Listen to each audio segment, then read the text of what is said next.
राधे राधे शेर भाई। महाराज जी, आपके चरणों में कोटि कोटि प्रणाम। महाराज जी, मैं बहुत निराश और हताश और हार कर आपकी शरण में आया हूँ। मेरी इतनी बुरी दशा है कि मैं इसका वर्णन नहीं कर सकता। मेरे मन ने मेरा जीना हराम कर रखा है। सब कुछ जानते हुए भी मैं गंदी क्रिया, गंदे दृश्य देखना छोड़ नहीं पा रहा। मेरी जो दुर्गति हो रही है वो मैं ही जानता हूँ। मैं सारा दिन घर में पड़ा रहता हूँ। डिप्रेशन की 6-7 वर्ष से दवा चल रही है। मैं किसी भी कार्य योग्य नहीं रहा हूँ। नाथ मुझे बचा ले, मैं कोई भी कार्य अगर मेरी बात मान जाओ तो सब ठीक हो जाएगा। तुम्हें कुछ नहीं छोड़ना। हमारी बात पकड़ो, पहले बहुत आराम से सुनो। देखो, आप आज से निश्चिंत हो जाओ। हम जैसा कह रहे हैं, हम बहुत सोच के कह रहे हैं। तुम पहले अपने दिमाग से हटा दो कि मुझे कुछ छोड़ना है, ठीक है? अब आपको पकड़ना है। बस आप नाम पकड़ लीजिए। जो हो रहा है तुम उसकी चिंता मत कीजिए। प्रसन्न मुद्रा में रहिए, प्रसन्न रहिए और थोड़ा कुछ काम कीजिए। क्या काम करोगे? घर के काम है कुछ? थोड़ा बहुत नहीं, घर में किसानी होती है? नहीं होती। क्या होता है घर में? कैसे चलता है? वैसे सब नौकरी करते हैं तो मैं पढ़ाई कर लेता हूँ सब। बस नहीं, कुछ काम करो, वो मतलब कार्यरत रहो। गाय भैंस कुछ है? वो कुछ काम करो। बस मैं आपको दोस्त बनना चाहता हूँ गुरुदेव। है? दोस्त बनना चाहता हूँ मैं आपका। हाँ, पहली बात तो यह कि तुम गलत हो, ये हटाओ दिमाग से। हम जो कह रहे हैं मानो इसे आज से दिमाग से हटा दो, क्योंकि ये सोच जो है ना, ये आपको गिराती चली जाएगी। आज हम आपको कह रहे हैं, हम आपका हाथ पकड़ रहे हैं, आप निश्चिंत रहो। आप पहली बात छोड़ो कि आप गलत हैं, ठीक है? दूसरी, आप कभी गलत हो ही नहीं सकते। आप भगवान के अंश है। ये अंतःकरण गलत है, ये मन गलत हो गया है, तो इसको दंड भोगने दो। तुम चिंता मत करो। पहली बात तो तुम भगवान के अविनाशी अंश हो, चेतन, अमल, सहज सुख राशि। अमल का मतलब होता है निर्विकार। तुम्हें कभी कोई विकार आ ही नहीं सकता। तुमने क्या किया? अपने आप को भूलकर शरीर और मन को अपना मान लिया। इसी से सारी गलतियां हो रही। पर वो ज्ञान का विषय है, हम तुम्हें बिल्कुल साधारण बता रहे। पहली बात तो तुम सोचो मत कि हम विकारी हैं। जैसा सोचोगे वैसा बन जाओगे। देखो, पहुंच गए ना डिप्रेशन में, और आज से उठना शुरू हो जाएगा। हमारी बात मान लो। पहली बात तो ये कि तुम जैसा हम कहें वैसा करो। दूसरी बात, हमारी सामर्थ्य तुम्हें उठाएगी। हमारी सामर्थ्य जानते हो? हाँ, आज से तुम देखना तुम्हारे हृदय में प्रसन्नता का एक रेखा खींचेगी और बढ़ती जाएगी, क्योंकि श्री जी ने भेजा है तुम्हें। अब तुम अपने जीवन को नष्ट करने की ये जो धारा है, इससे आप उबर जाओगे। राधा नाम जप करो, निरंतरता जहां पड़े हो और मन तुम्हारा सोच कर रहा है, उसको सोचने दो। तुम बार बार राधा राधा राधा, जो गलती हो रही होने दो। तुम बिल्कुल निश्चिंत हो जाओ। एक दिन वो बल आएगा कि सब छूट जाएगा। बहुत जल्दी वो समय आएगा, क्योंकि आपका प्रयास और श्री जी का बल ये आपको उठाएगा। आप इससे उठो, बिल्कुल निश्चिंत रहो। तुम कोई भी गलती का टेंशन मत लो। पहले टेंशन मुक्त हो, फिर प्रसन्नता तुम्हारी गलती पर चढ़ बैठेगी और गलती कभी नहीं होने लगेगी। धीरे धीरे ठीक हो जाओगे। एक गलती पर केवल असर करो, अपने दिमाग में लाओ कि तुम्हें ब्रह्मचर्य नहीं खंडित करना अभी। अगर वो रहेगा तो दिमागी स्तर हम तुम्हारा सुधार पाएंगे।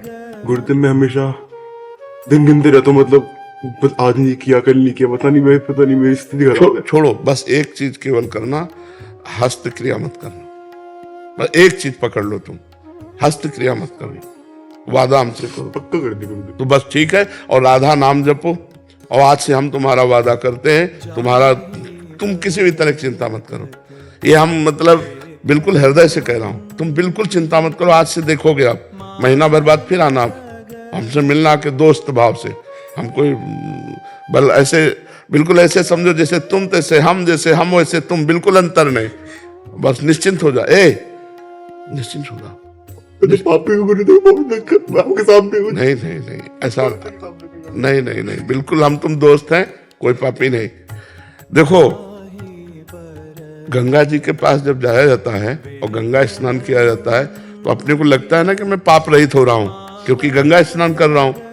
तो गंगा जी ने भगीरथ से पूछा कि जब बहुत से पापी हमारा स्पर्श करेंगे तो मैं मलिन हो जाऊंगी, तो मेरे पाप कैसे नष्ट होंगे? तो उन्होंने कहा, साधवा समदर्शिना। जो प्रशांत मन साधु भगवान के चिंतन में लगे, वो जब चरण रखेंगे तो गंगा निष्पाप हो जाएंगी। और तुम धाम में बैठे हो और साधु संग कह रहे हो, आप पापी नहीं हो। यदि पापी होते तो मेरे सामने ना आते। जो पे दुष्ट हृदय सोई होई, मोरे सन्मुख आव की सोई। पापवंत कर सहज स्वभाव भजन मोर। अभी तुम्हारे ऊपर भगवान की विशेष कृपा है, तुम आज से डिप्रेशन रहित मान लो। अब मत मानना कि तुम डिप्रेशन में हो, तुमसे जो गलती हो उसको होने दो, बस रोक लो, हस्त क्रिया मत करना। हस्त क्रिया मतलब समझ गए ना, हस्त मैथुन मत करना, और नाम जप करो। और जो हो रहा है तुम बिल्कुल ऐसे समझो कि बाबा ने पूरा ठेका ले लिया, अब हमको कोई चिंता नहीं। आज से तुम देखना आपका परिवर्तन होगा। और पर कोई काम करो, 2-4 घंटे का काम करो, कोई भी काम करो, कोई ना कोई काम ढूंढो, जैसा मना हो, पर आप काम करो, आप घर में पड़े नहीं रहोगे। महाराज जी कहीं ऑफिस आदि में भी कर सकते हैं? कहीं भी काम करो, बैठे मत करो, मन को समय मत दो। ये बहुत बहुत दुष्ट है। या मतलब नए नए बच्चे ऐसे गलत आचरणों में फंसते जाते हैं। इसका कारण होता है बच्चा ब्रह्मचर्यहीनता, गलत आचरण, तो उससे मन पाप में होता जाता है और वही दंड देता है। और अगर हम देखो भजन करें, भगवान के कहे के अनुसार चले, तो यही मन प्रसन्न हो जाता है, यही मन आनंद देता है। ये इतना बच्चा गलत है मन की, अगर ज्यादा गलती में आ जाए तो तुमको सिखाने लगेगा कि ये सिखाने कि कब तक झेलोगे। यही मन सिखाता है। इसी दुष्ट मन को ठीक करने के लिए अध्यात्म है। और जब ये ठीक हो जाता है तो बच्चा चाहे जितना कष्ट हो आनंद बना रहता है, एकदम आनंद। हमारी तुम्हारी दोस्ती पक्की, और आज से तुम बिल्कुल आनंदित रहो, ठीक है। अब अगली बार जब आना ना, तो अब बताना कि आपका मन कैसा है, ठीक है। हमारे पास इंजेक्शन है, तुम जाओ, ये ठीक हो जाएगा।